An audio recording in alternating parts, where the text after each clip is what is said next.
உண்மையிலேயே இந்த சமுதாயத்துக்குள்ள பிரவேசி கேட்க பெரிய கஷ்டம் பண்ணி இருக்கிறது.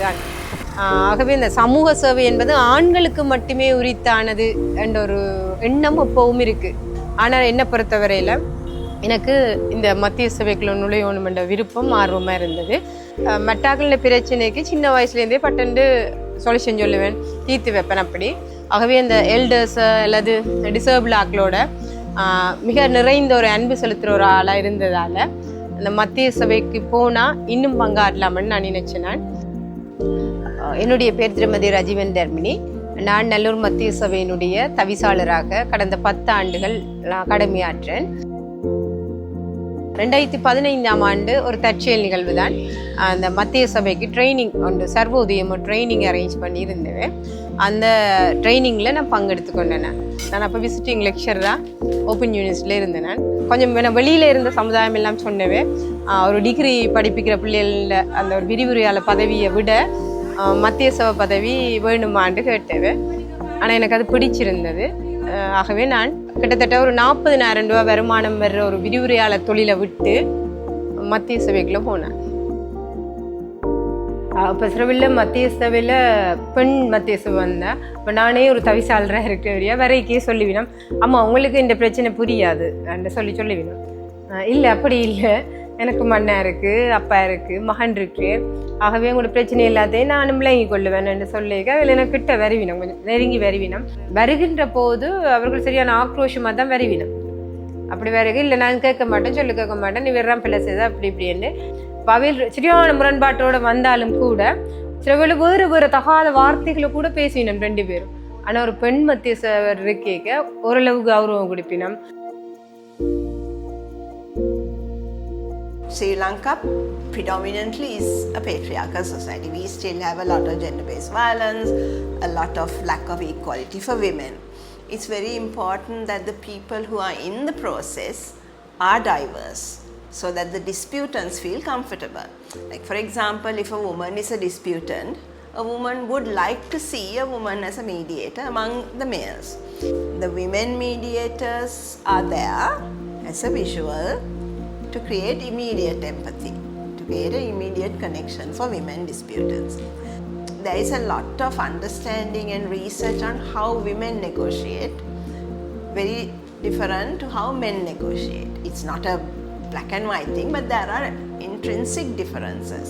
The individuality makes a huge difference, because these are women who navigate their position, navigate their equal status within a patriarchal environment, which is not just in society but in the mediation board as well, and how people approach disputes. So when you look at the mediation process in Sri Lanka, there are 2 ways in which women's participation is really important. One as disputants and one as mediators. As disputants, there has never been an issue and women and men equally access mediation boards. But in terms of mediators, there was no conscious thought about the role that women play. In 2003 was the first time they actually counted mediators as women or men. It was 1.8%. So over the years it gradually increased, and now we have 29% of the 9,000 mediators who are women.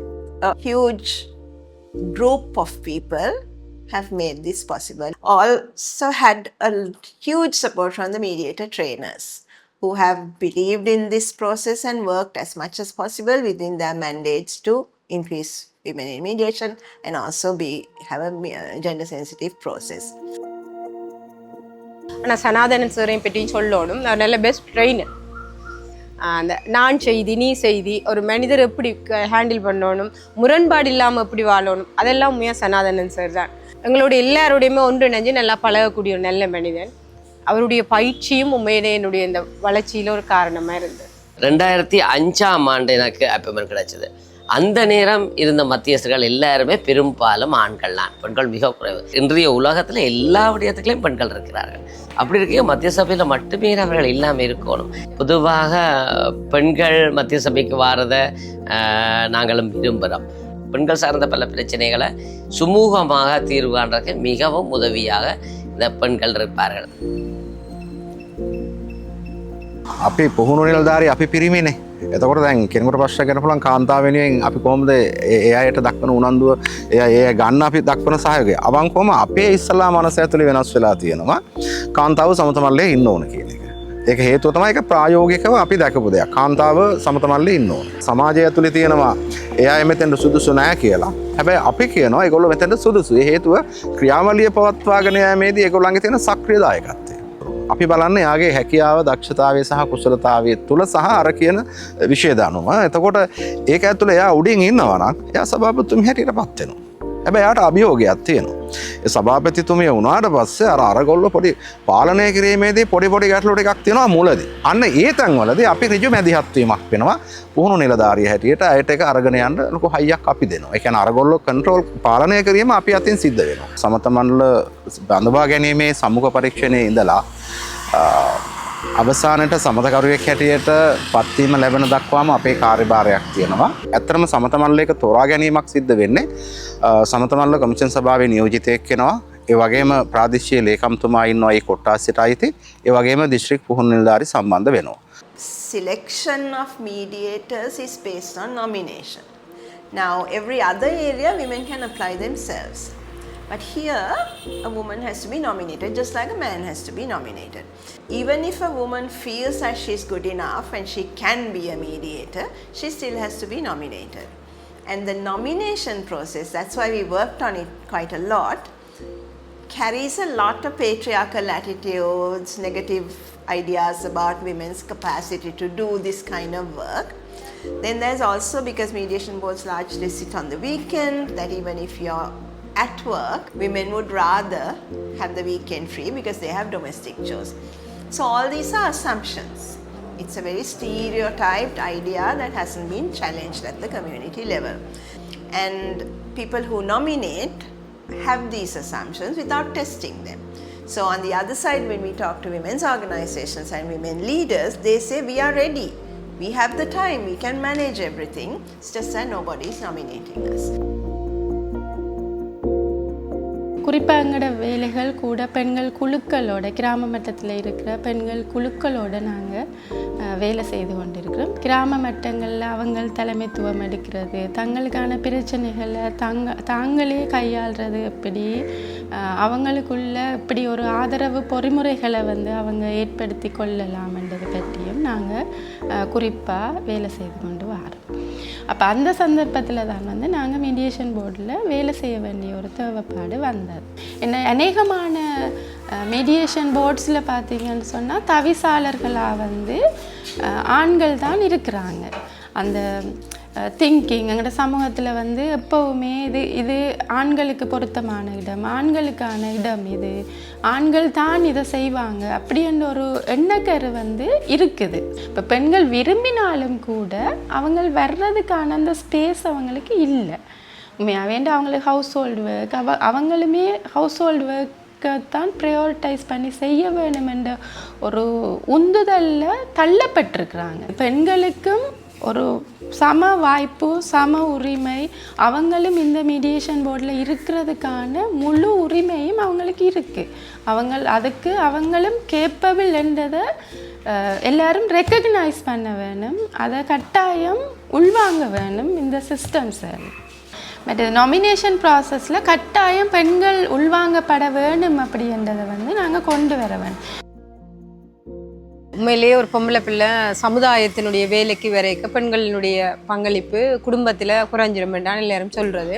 அதே போல் மத்திய சபை ஞாயிற்றுக்கிழமை நான் 5 நாளும் வேலையை போய் கொண்டு 6ஆம் நாள் அந்த வேலையை செய்ய நான் காலமை விடியவே எல்லாம் சமைச்சு ஒரு டைம் ஷெடியூலுக்குள்ளே இயங்குவேன். ஹஸ்பண்ட் சப்போர்ட் பண்ணுவார், வீடு கூட்டினா நான் அவர் முத்தம் கூட்டுவேன், நான் சமைச்சா அவர் தேங்காய் தருவேன். ஆகவே வீட்டின் ஃபேமிலி பேக்ரவுண்டும் என்னுடைய வேலைக்கு ஒரு தடையாக இருக்கிற எல்லாவையும் சப்போர்ட் பண்ணுவேன். Many women mediators talk about family support and support from mediators and support from the system of mediator trainers, the government, enable them to become mediators. Unfortunately, it's the truth right now. So going forward, that's where we need to change. It's not just women who have a supportive structure, but women who are good, plain and simple, women have the right to participate and women must participate. There is no other conditional conversation that can be had. දැන් සමත මණ්ඩලය වගේ තැනක වැඩ කරනකොට ඒක මේ පිරිණි පාර්ශ්වයේ වැඩක් කියලා තමයි සමාජයේ තියෙන අදහසක්. හැබැයි ඒක එහෙම නෙමෙයි.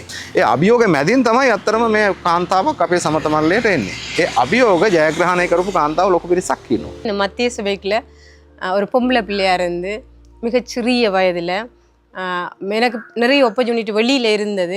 அதை எல்லாத்தையும் விட்டுட்டு நான் விருப்பத்தோடு இந்த பணிக்குள்ள நுழைஞ்சேன். நான் அவை அந்த மத்தியஸ்தர்கள் அதை எப்படி ஏற்றுக்கொள்ளினோம்ன்ற ஒரு சவால் என்கிட்ட இருந்தது. பொம்பளை பிள்ளையை போடக்கூடாது, அப்போ புதுசாக வந்த ஒரு ஆள் அதுக்குள்ளே வரக்கூடாது, அப்படி எல்லாம் இருந்தது தான். ஆனால் நான் 10 ஆண்டுகளாக எந்தவித முரண்பாடும் இல்லாமல் அவர்களுக்கு ஒரு மிகச்சிறந்த தவிசாளராக நான் இருக்கிறேன். தர்மினியை பார்த்துட்டு சில நாங்களும் மத்திய சபைக்கு வரலாமான்ற பல மத்தியஸ்தர்களும் இங்கே இருக்கணும். அது ஒரு அவேர்னஸ் மாதிரி இருந்தது தர்மினி வந்தது. So when you're dealing with an institution that is male dominated, numbers matter. Visibility of women matter. So that's why we are talking about a quota system, because only through a quota you can get the visibility of women being in that process. So this visibility is very important, because when people see women as mediators, they shed their biases that women can't go there, don't want to go there, and women themselves feel like this is the place where I want to be. மத்திய சபையில் இருக்கிறது ஒரு அரசியலற்ற ஒரு தன்னிறைவான சமுதாயத்தில் மதிக்கப்படுற ஒரு பதவி என்னவரை நான் அதை விரும்புகிறேன். அதாவது வீட்டையும் முழுமையாக பராமரித்து கொண்டு சமூகத்துக்குள்ளேயும் பிரவேசிக்க இருக்கிற சவால்களையும் நாங்கள் தடை கொண்டு முன்னேறிக்க எங்களோட லைஃப்பில் நிறைய வெற்றிகள் அடையலாம். ஆகவே பொம்பளை பிள்ளைகள் நிச்சயம் பெண்கள் எல்லாருமே இந்த மத்திய சபையில் அங்கம் வகிக்கிறது மிக நல்ல விஷயம்னு நான் நினைக்கிறேன்.